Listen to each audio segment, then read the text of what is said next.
All right, so this is going to be short and sweet. If you see someone is in a toxic marriage, right, or a toxic relationship, what do you do? First of all, I feel like when someone's in a marriage or in a relationship, if you're not seeing a therapist or like someone from a church, or because before I got married, I went to counseling at the church. I had to be like 19. I was very young when I got married, right? But I just feel like if you're in a toxic situation where it's just it's not even just stressing you out, it's stressing other people out too, then fucking leave. Why stay in something that you're not happy in?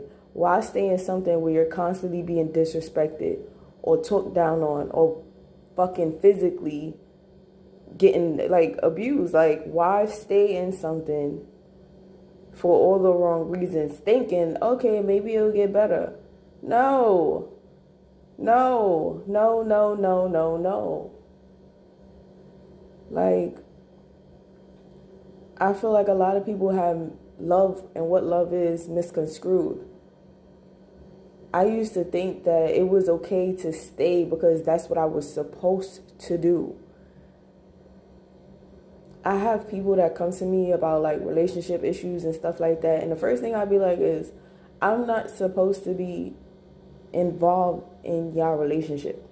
I'm not supposed to be involved in what y'all have going on. It's a partnership between you two. Put God first. And just because you put God first don't mean you're still not going to have problems. But if you're not compatible with someone, if you can't get along with someone, if you cannot communicate with someone, if you cannot see eye to eye with someone, then what the fuck is the point of being with that person? How long or how many years are you going to continue to wait and waste time that you can't get back, saying, okay, maybe one day it will work, or maybe one day it will get better, or maybe one day we will have that honeymoon, the being the honeymoon stages again? Nah, fuck that. Stop wasting your time on bullshit. I feel like sometimes we put ourselves in relationships or marriages that God did not put us in. I feel like sometimes we end up with certain people to learn a lesson. What is that lesson, or what did that relationship teach you? What is it teaching you?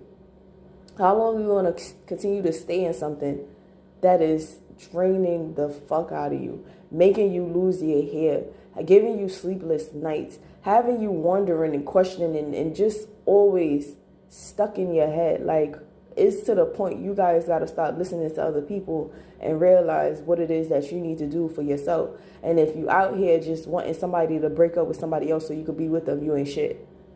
And what goes around comes around. It's most of the time the same way you get a person is the same way you fucking lose them. You understand? So I just feel like when it comes to relationships and shit, it's not easy. It's no remedy to cure a heartbreak. It's just something you have to go through and let time heal. And sometimes as much as time go by, it still hurts, depending on the person and who they were to you, or how you felt about them, or how much you love them. Every relationship is different. But I feel like if your relationship or your marriage is toxic and you fucking bringing other people into your bullshit, or other people feel stressed out dealing with your bullshit, then maybe you two should separate. But at the end of the day, everybody has free will. You just can't be sitting back and blaming other people for what you're going through. Either see a fucking counselor or therapist or I know sometimes too, like the other partner might, they might not want to get a therapist involved or whatever the case. But shit, if this person loves you enough to the point that they're willing to save your relationship or marriage, then I feel like they'll do it. They'll take whatever necessary steps they have to take in order to improve your marriage or your relationship. So everybody don't believe in God. Everybody don't believe in kingdom spouses.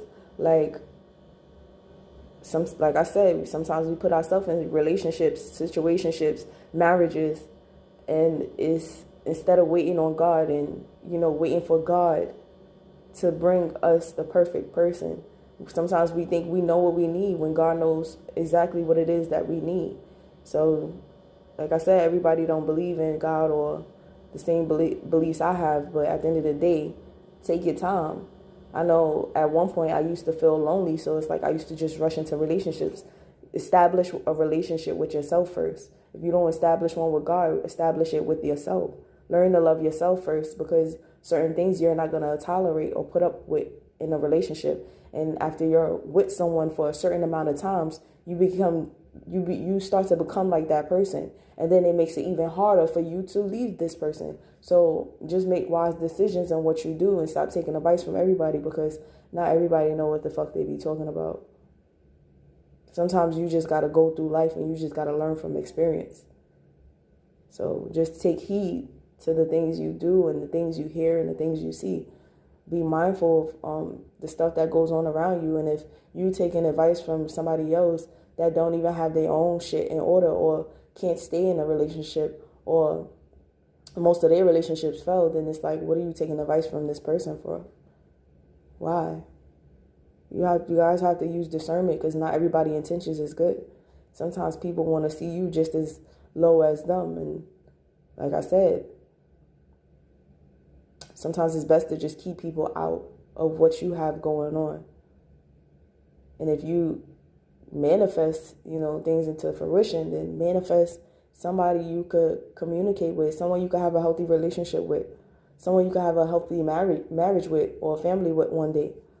And like I said, instead of just rushing into it, work on you in the meantime while God, prepares this person for you. Don't just think about, oh, this person might have a big, penis, or this person might be sexy, or this person has good vagina, and, stupid shit that doesn't matter. Because when you old, you're not going to be wanting to fuck all the time.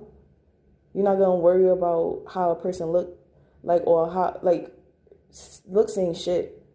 How does this person make you feel? Do they make you feel safe?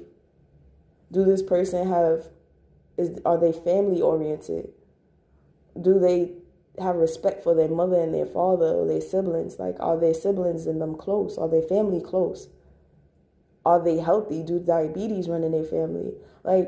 What is it that you want from this person besides just how they look? Because, like I said, what if you have kids with this person, and then your kids might have certain elements that this person has, but you didn't know that because you was too busy worried about the dick or the pussy, or you was too busy worried about, ooh, look at that fast car they driving. Stop worrying about stupid shit and worry about things that's gonna benefit you in the long run. And I don't mean this to come off harsh, it's just the way I talk, but it's nothing but love. But like I said, I've been through a lot of things, so it's like a lot of shit I learned from. I used to be like, okay, let me go from this one to that one, because I felt lonely. I never wanted to be alone. Now I enjoy being alone. I love being in solitude where I can have a peace of mind. So that's all I have, guys. I hope everybody's doing good.